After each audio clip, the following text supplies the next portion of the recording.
Hello, everyone. Happy Tuesday to you. Another beautiful day here, and getting ready to run some errands and start working on my painting again.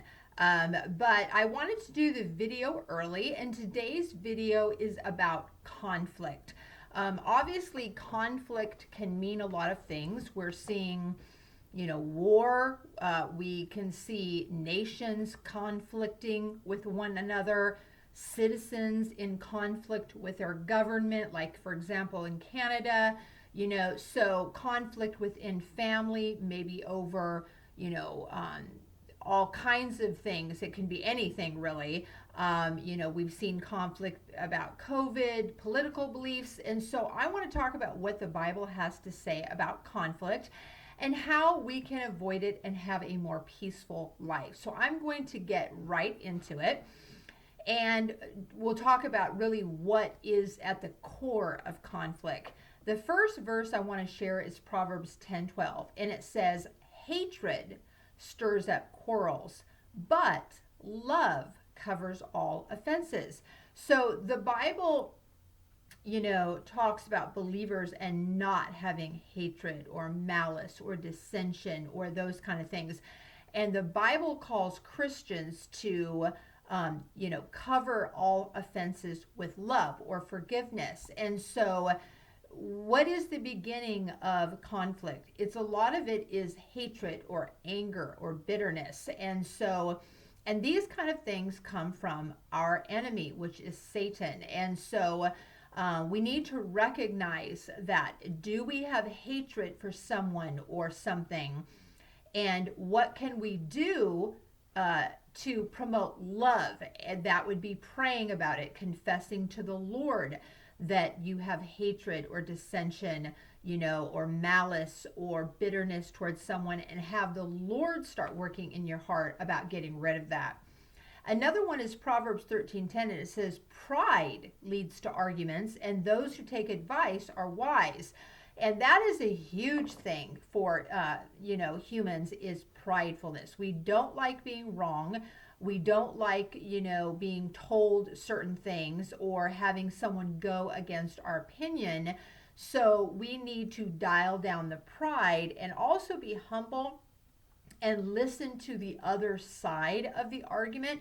Doesn't mean that you have to agree with it, but truly listen and agree to disagree. I had a conversation several months ago with someone who has a position about abortion, and I was never going to be changed on my mind about that, but I respectfully disagreed. And I said, that is something that my mind will never be changed upon, and that is your right to believe that, but it is also my right to stand firm in my conviction. And we just went along. It didn't have to turn into a hatred or a fight or an argument, and everything was fine. So it always doesn't have to turn into that. Another good one is Proverbs 15:18. "A hot head starts fights, but a cool-tempered person tries to stop them." And my father was a hothead. He has died. And I think that I got that from him. I can be quick to anger, and it's something that I need to pray about a lot and ask the Lord to calm me down. And the Lord has done wonders in my life. There's many times now that I just can overlook an offense. I can just be, slow to speak and quick to listen, and really think it's not worth it. So the Lord is working on me, but it probably will be a continual basis. And then this is a wonderful one that I've taught my kids, which is Proverbs 15:1. "A gentle answer turns away wrath, but harsh words stir up anger." So it doesn't always have to be a fight.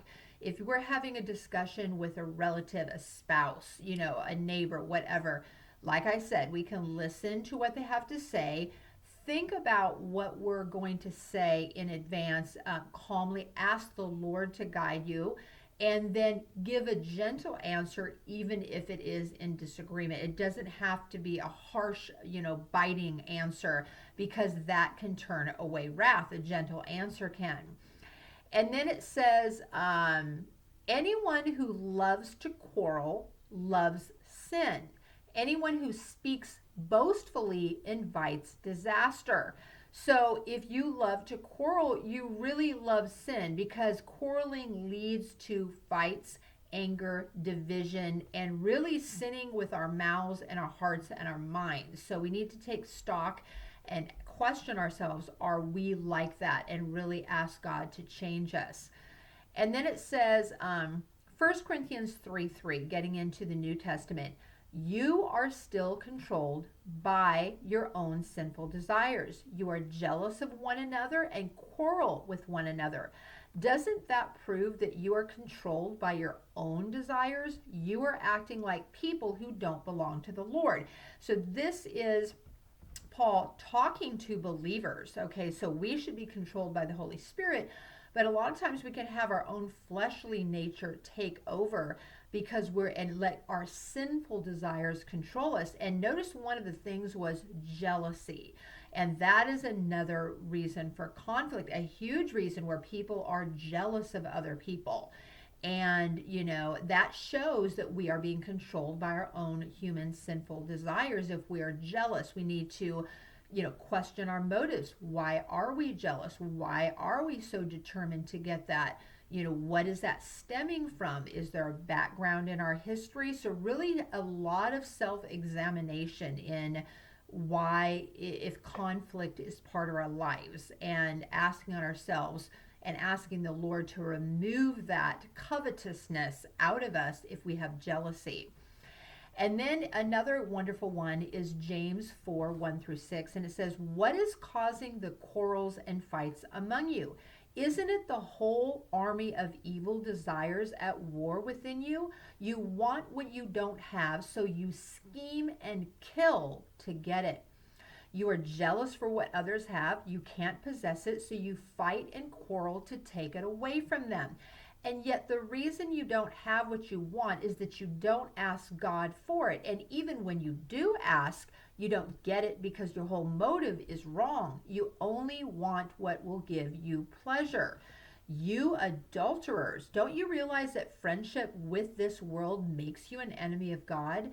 I say it again, that if your aim is to enjoy this world, you can't be a friend of God. What do you think the scriptures mean when they say that the Holy Spirit, whom God has placed within us, jealously longs for us to be faithful? He gives us more and more strength to stand against such evil desires. And that's James 4:1-6. That verse is talking to Christians. And so we have this constant tug of war where we have the Holy Spirit in us and we have our own fleshly desires. And those will be gone, the fleshly desires, when we, pass on into heaven and the Lord takes us home.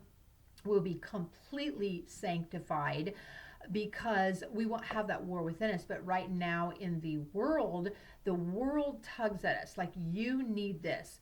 You need to look like this. You should try to get this, to the top of the ladder, no matter what it takes. So these things of, going after things no matter what the consequences is evil desires. So the Lord gives us blessings and we should be thankful for them, and whatever blessings that he gives us, there is no problems with it. If there's a lot of problems with a blessing that you've gotten, it may be that it wasn't from the Lord and it was obtained in a wrong way.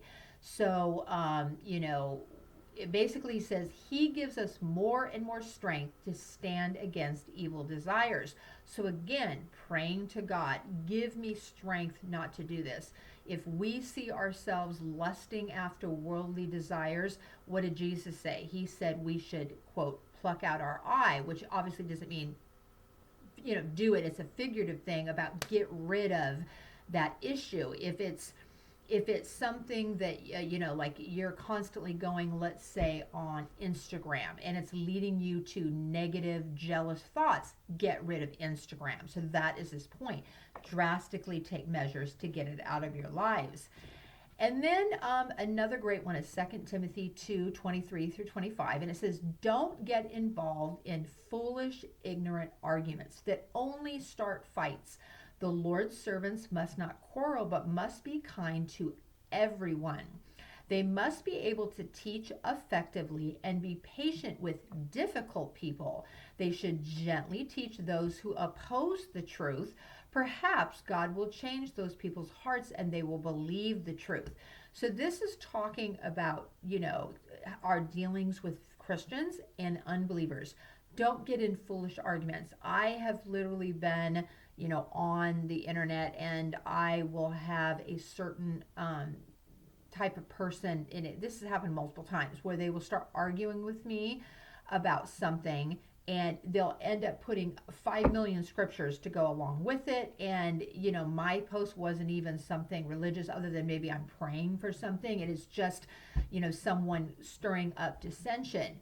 And basically, I'll answer back in one time and then I just move on because, it's not worth it. And if they keep doing it, then I tend to block them because I'm not going to be pulled into arguments and dissensions.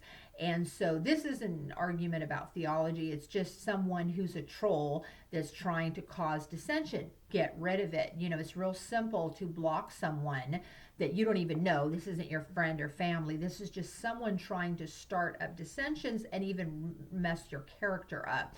So we need to be, gentle with unbelievers and continue firm in the gospel message, and maybe they will come to believe the truth, it says.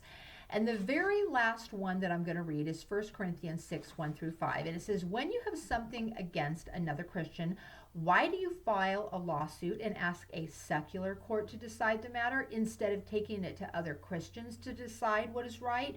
Don't you know that someday we Christians are going to judge the world? And since you are going to judge the world, can't you decide these little things among yourselves? Don't you realize that we Christians will judge angels? So you should surely be able to resolve ordinary disagreements here on earth. If you have legal disputes about such matters, why do you go outside to outside judges who are not respected by the church?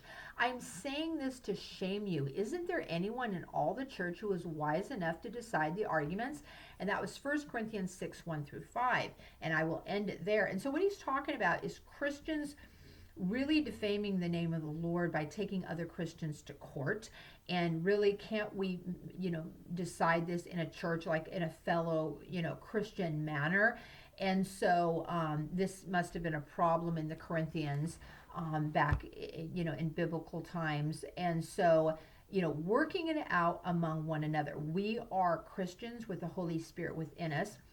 Praying about a discussion with a fellow Christian, asking the Lord to resolve it, asking the Lord to soften people's hearts and to work out the matter should be the very first priority. So these are just some things that the Bible talks about and how to resolve conflict. And I hope they've been helpful to you as they have been helpful to me also, because I meditate on some of these scriptures and pray them for myself. I hope that you have a wonderful day, and I will see you on Wednesday.